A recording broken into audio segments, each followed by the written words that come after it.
Hi, this is Jessica from Asbury Woods. Welcome back to my house for another virtual visit. Today we're going to talk a little bit about nature journaling, and my video is going to be broken into 3 parts. So in the first part, I'll give you a little bit of an introduction into nature journaling, tell you why we might nature journal and how we'll nature journal. And then in part 2, we'll head out into the field, and for us, heading out into the field just means being somewhere where we can observe nature. So that might be outside, or it might be by a window in your house where you can see outdoors. And then in part 3, we'll refine our nature journal and finish it a little bit. So why don't you come on in and join me for some nature journaling.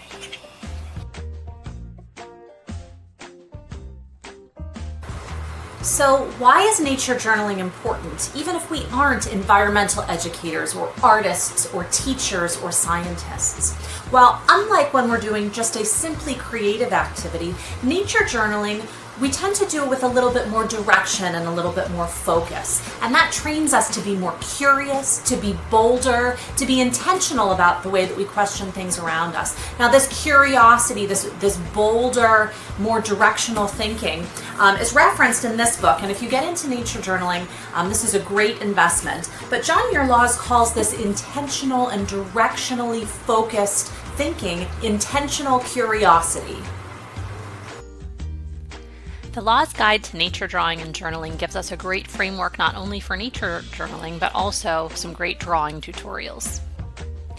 And of course, there's a section on intentional curiosity.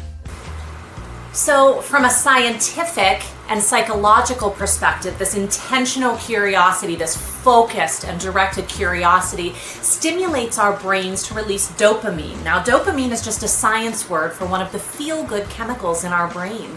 And what dopamine does, along with some other chemicals, is it gives us those feelings of happiness, but it also helps with focus and memory retention. And in these crazy, crazy times, a little extra happiness and a little extra focus certainly is not a bad thing. So now that we've talked about why we might nature journal, let's talk a little bit about how we'll nature journal.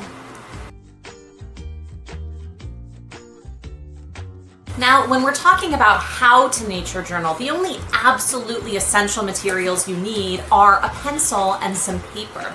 Now, of course, if you are an artist, you may take out some watercolors or colored pencils or other things that might enhance your experience. Or if you're a photographer, you might take a camera or binoculars. But really, when it comes down to it, the only thing you really need are pencil and paper.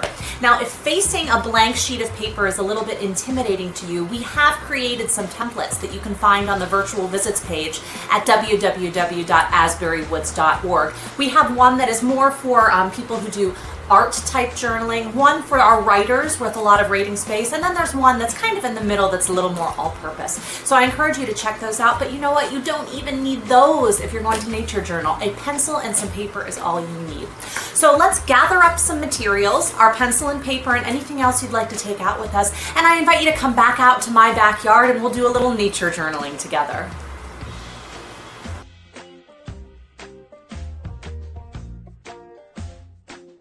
So welcome back out to my backyard. You'll notice it is raining on me a little bit, and that's okay. That sometimes happens when we're out exploring our backyard. But you'll notice that I have with me my paper and my pencil. And so I am out here in the field ready to do some nature journaling. Now, if you're using some of our printables that we have on our virtual visits page at www.asburywoods.org, you'll notice that there are 3 options. So I'd like to tell you a little bit about those printables before we go forward. Our first template has lots of space for writing and note-taking. The second template is a great choice if you'd prefer to draw and sketch what you see. And our last option is a little bit more all-purpose, with space for photographs, drawing, note-taking, whatever you like. Whether you choose to use one of our templates or just blank paper, the intention is to capture some of what you see out in the field. One more note before we get started is that if you plan to include writing in your nature journaling, and really even if you don't, a great place to start is with some prompts, and that will kind of set our brain up to start thinking and observing and focusing in a really new way. And so one of the prompts that I really like to use is I see, I wonder, it reminds me of. And so I'll write those things in my nature journal, and then I'll just finish those sentences. Like, for example, I see the birds in my neighbor's garden are all gathered on one side. I wonder what it is. on that one side of the garden that's attracting the birds. It kind of reminds me of the cookie table at my sister's wedding. These are things that get our brain turning and help us to connect the things that we see in nature to things that we already know about, to frame our way of thinking. If that seems kind of complicated, another really easy prompt is just to always add a why question to your journal page. Why is it so much cloudier in the morning than it is in the evening? Why does that squirrel only show up at the feeder after 5 p.m.?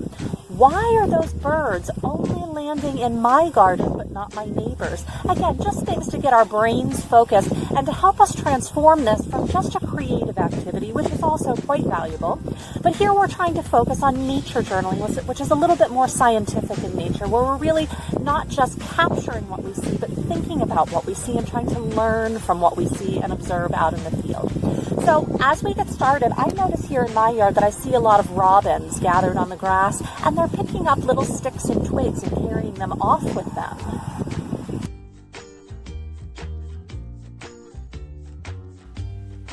There's that robin. And there he goes.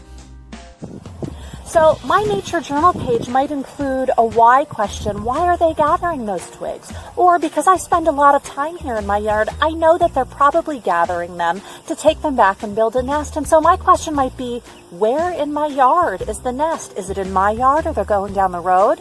So I might start by sketching out one of the robins that I see, maybe with some twigs and dried grass in its mouth, or sitting on the grass, and I might add some of those things that I'm thinking. I notice that they're nesting. I wonder where the nest is. What kinds of things are they gathering to build a nest?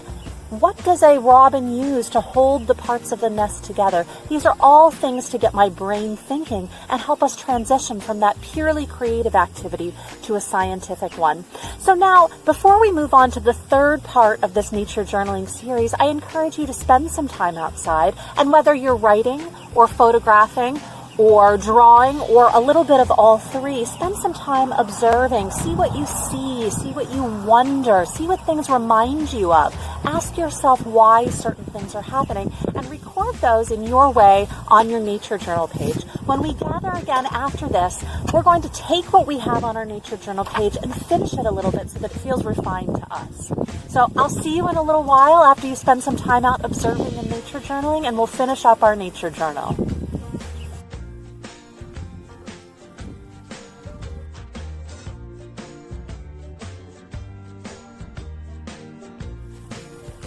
So one thing I do want to remind you before we go any further is to remember that we are not attempting to achieve perfection in any way.